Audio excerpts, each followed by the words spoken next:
Hello, I'm Sean Sands from GamersWithJobs.com, and welcome to Kerbal Space Program. If you're a listener to the show, you know this is just absolutely one of my favorite games. So I thought I'd walk you through the latest release, which is finally the beta release of the game, and kind of give you a little walkthrough. If you've played Kerbal Space Program before, a lot of this will be familiar, but I enjoy you visiting anyway. If you haven't seen it, great! This is your chance to find out what an awesome game this is.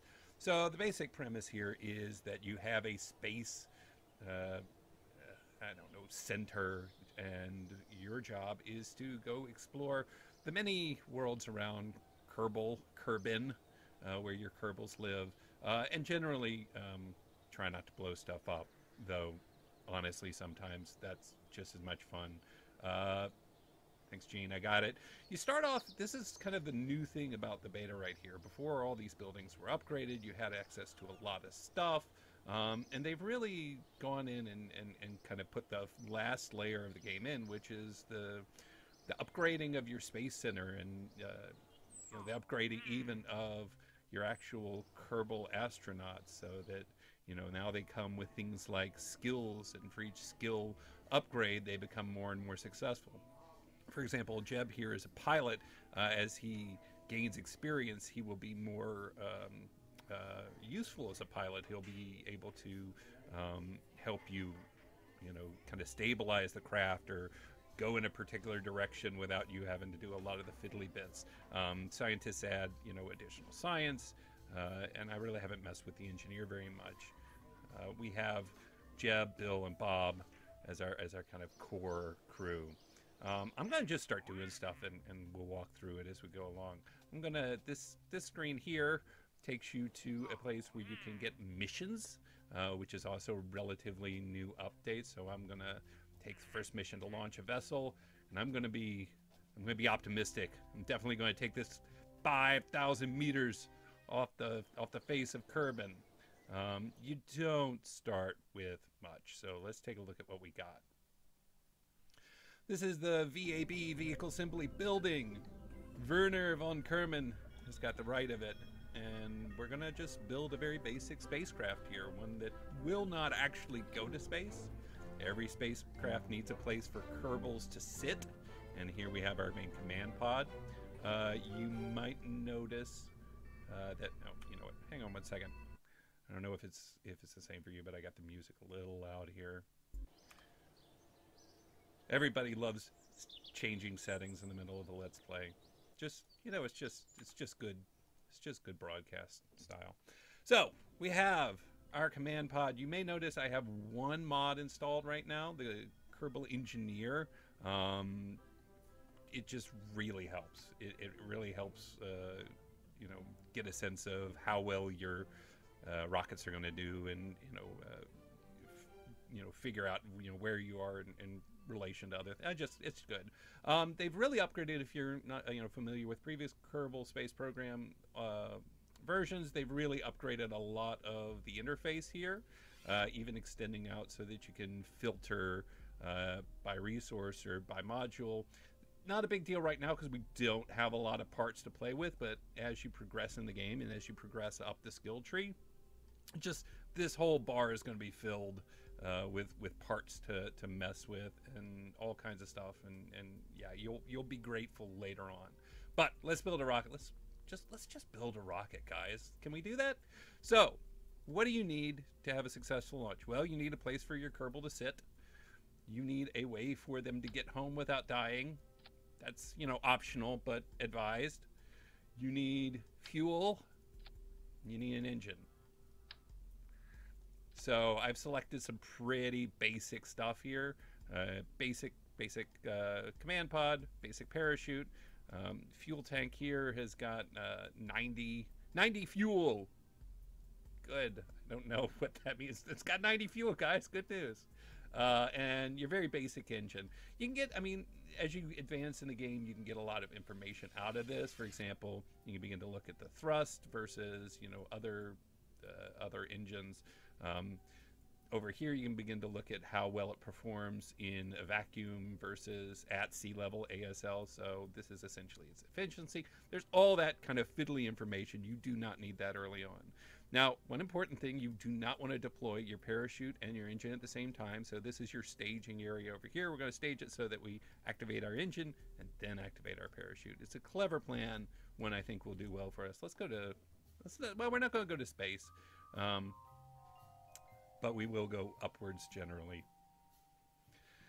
So, if you're familiar with previous versions of Kerbal Space Program, this is a much simpler launch pad. Doesn't have all the stuff, which means it can't carry as big a rocket, and you know, it's one of the areas where you have to upgrade.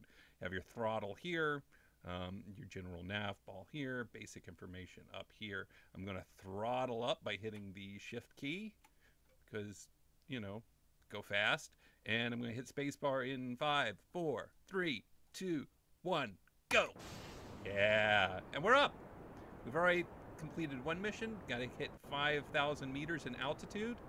I have SAS on. You hit that by pressing the T button, which generally helps keep me straight.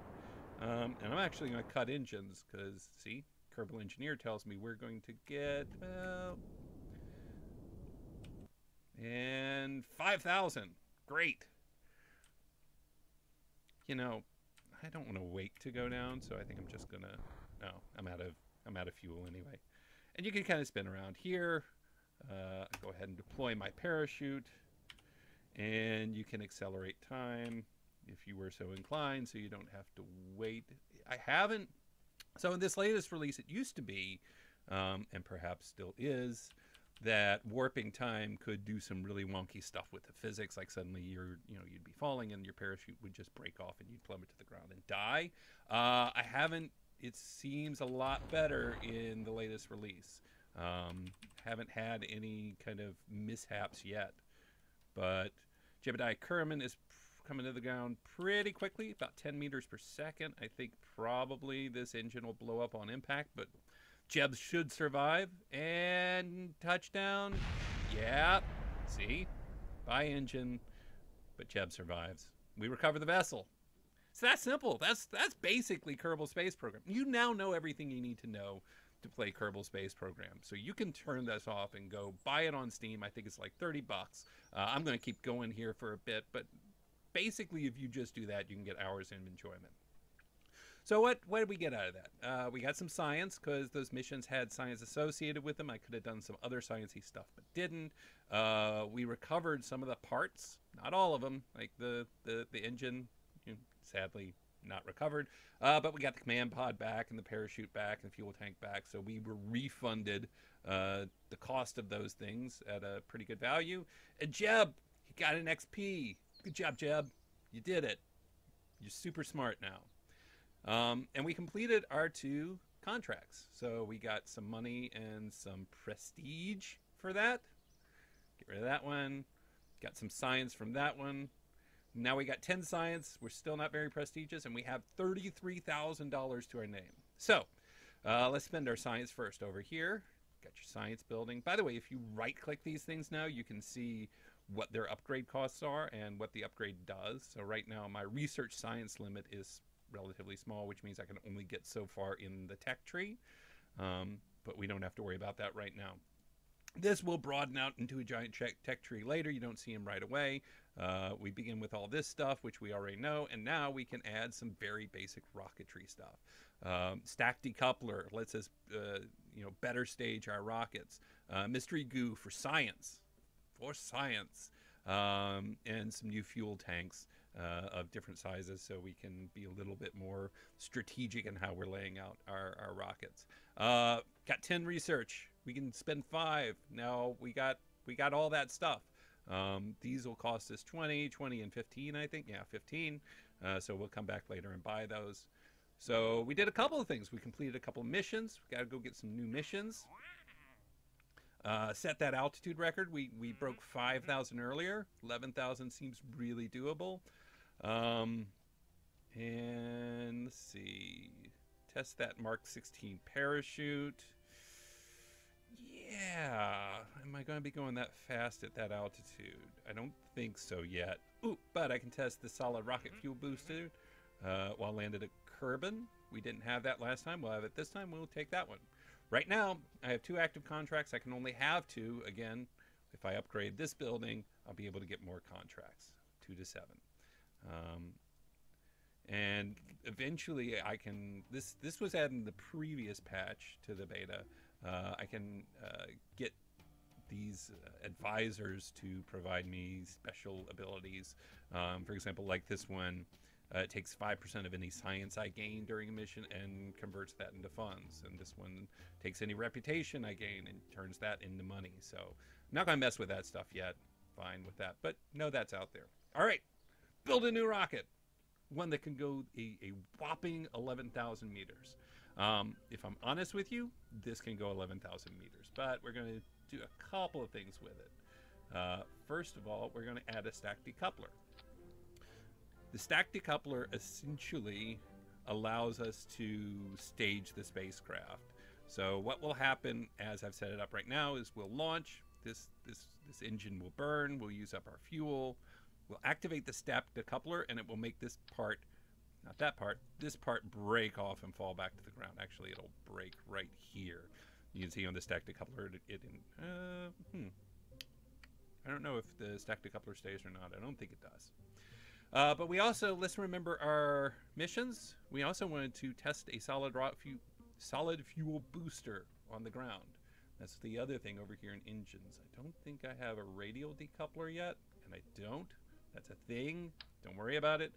So we're just going to slap it right to the side, and I'm going to slap 2 of them in symmetry. And we're going to fly. Oh, we're going to go so fast, guys. We're going to go really frighteningly fast. In fact, heck, we don't need this other stuff. Get you out of here. Get you out of here. Let's just do that. It's just it's just basically a firework now. It's all it is. But it'll do it. That'll get us to 11,000 feet. Plenty good. Yeah, and we'll be able to test it. So let's launch this horrifying monstrosity of destruction that we've created. This certain death machine. The reason I say that, by the way, is because there's a couple of things the solid rocket boosters don't have.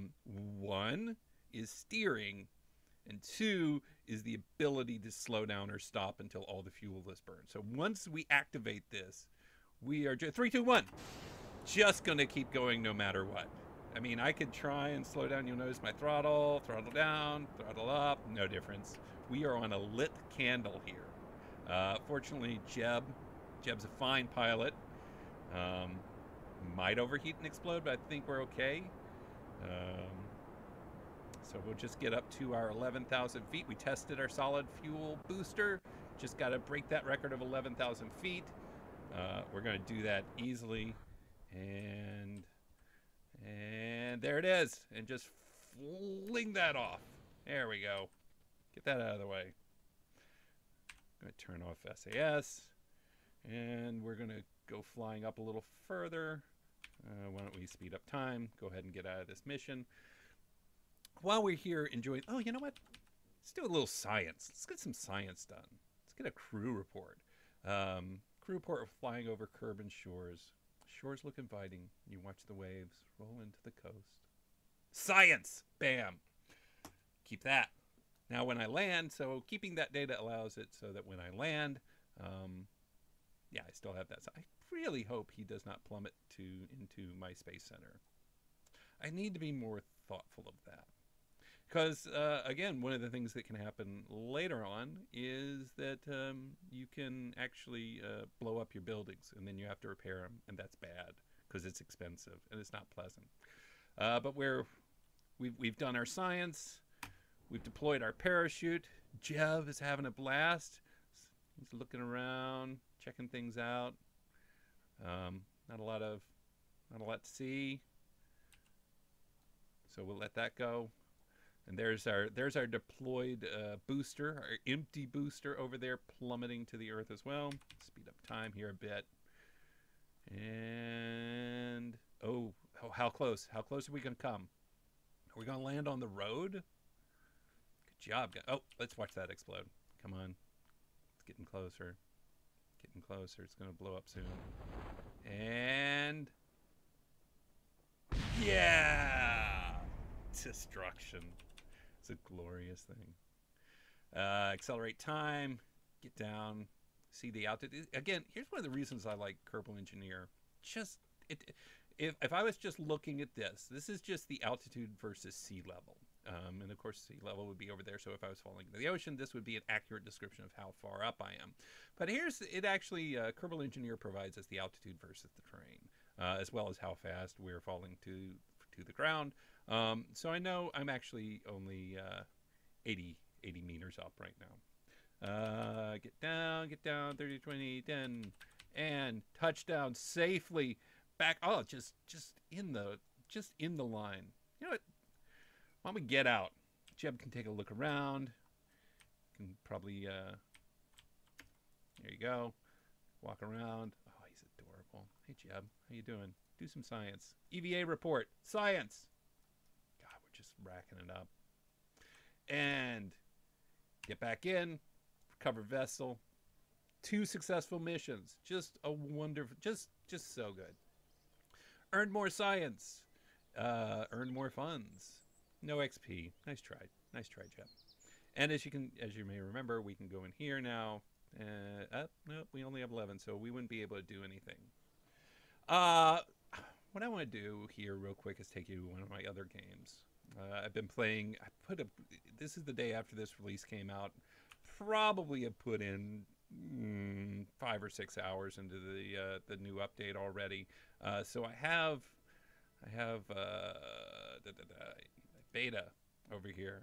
Show you a little more advanced look at where the update goes and the stuff you can start to do. So you can see, still definitely not up to speed, but you know, I've upgraded my I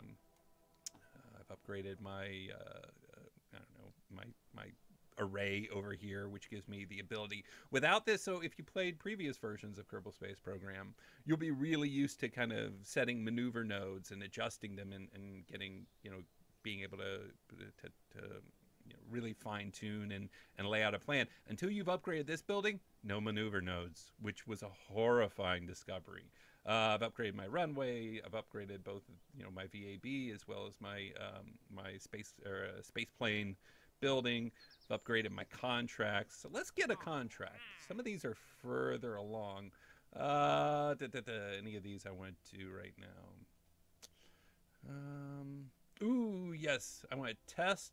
Ooh, not splashdown. I don't want to do that. Change my mind. Test 3. That's boring.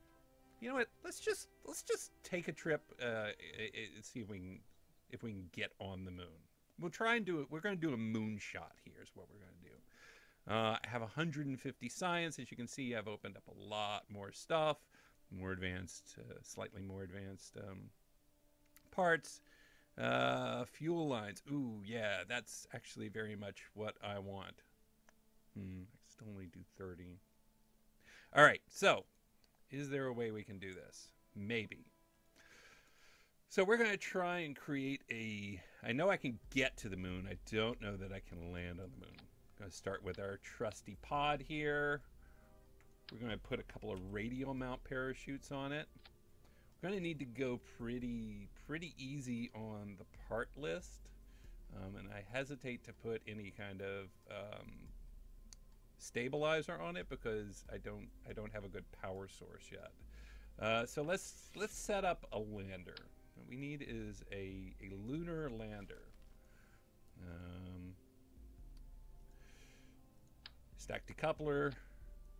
All right, so we have our pod, which will get home safely. We're going to use this fuel tank. Do I want to use that fuel tank? No. I'm going to use this fuel tank, and I'm going to radially attach 2 other smaller. So what I'm doing here, by the way, is I'm adjusting the symmetry to see I could get up to 8 of these things on, and I just use X or Shift X. Maybe a 3. Let's start with 3. We can change that. All right. So what I'm trying to create here basically is a lunar lander module, something I can use to get down to the moon. And I want these fuel lines going in. Now I have part of the problem here is my maximum part list that I can have right now is only 30 because I haven't upgraded my launch pad enough to support more than that. So I have to be kind of cautious here with how much stuff I'm putting on. Okay, I'm going to put these on as my engines for space. Now, you notice they don't have a lot of thrust, and compared to something like this. I mean, max thrust 215. That's phenomenal. The reason the reason I'm selecting the 909s instead of the T30s is if you look over here, it's just their efficiency. In space, this one has a 370 efficiency. Don't worry about what that means. While this one has a 390. Essentially, it means you get more delta V, you get more, you can go further in a vacuum with these. They're not as strong, but they're just more efficient. So let's pretend like that's going to be our lunar lander for now. Don't know if I'll have enough room to actually put, landing legs on there, which is a little scary, but let's see what we're going to do.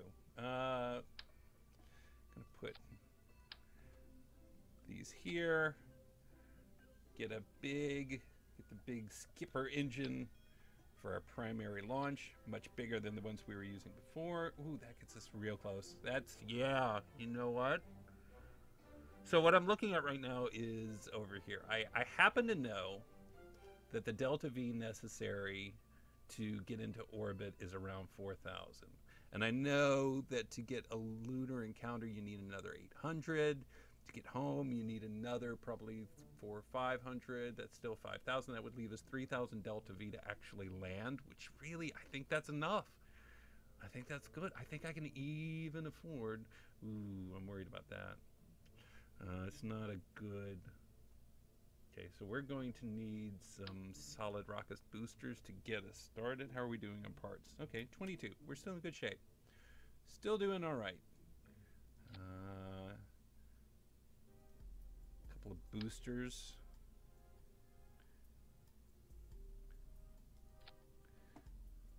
If I combine these, I get 2.05.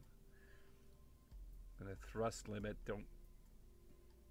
So I know, okay, again, one of those just experiential things. This stands for thrust to weight ratio. Again, I tend to use Kerbal Engineer a lot when building my stages.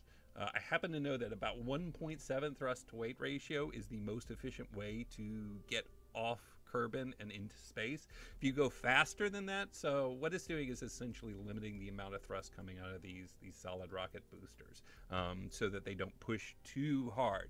If you push too hard and go too fast through the thick part of the atmosphere, what you end up doing is losing a lot of your momentum, a lot of your speed, a lot of your delta V to the air pushing back on you. But if you go too slow and take too long getting out of the atmosphere, you're actually giving up a lot of that delta V to gravity, because gravity is just, it's stronger, closer to the surface. I think that's right. I think that's why that works that way, at least. So anyway, you want about a thrust to weight ratio when you're in the thick of the atmosphere of about 1.7. Now that slowly will go up to a max of 2.89 as fuel comes out of the engines, because as fuel comes out, that's less mass to try to push up, better thrust to weight ratio. Makes sense. Here's why I love Kerbal Space Program, guys. Because stuff like that is stuff you can think about. You don't have to. You could just make a badass, rocket ship and go to the moon without ever thinking about that stuff. But you can think about that. You do have the option. So instead of spending a lot of time here, let's just check our staging. At launch, both of these are going to fire. So the main boosters and the main engine. Once these engines are out, The radial decouplers will send them flying off. I can't afford any things to kind of push them away, because that's a part that I just don't have right now. So we'll have to risk it. And then we'll still be flying on the main engine. As the main engine runs out, this decoupler is going to break all this away, and these all 4 engines up here are going to activate. And then these radial decouplers, this breaks off when we get home. That's it. Impromptu moon. All right. So we've made a rocket ship I think can go to the moon. You know what? I'm going to stop it here.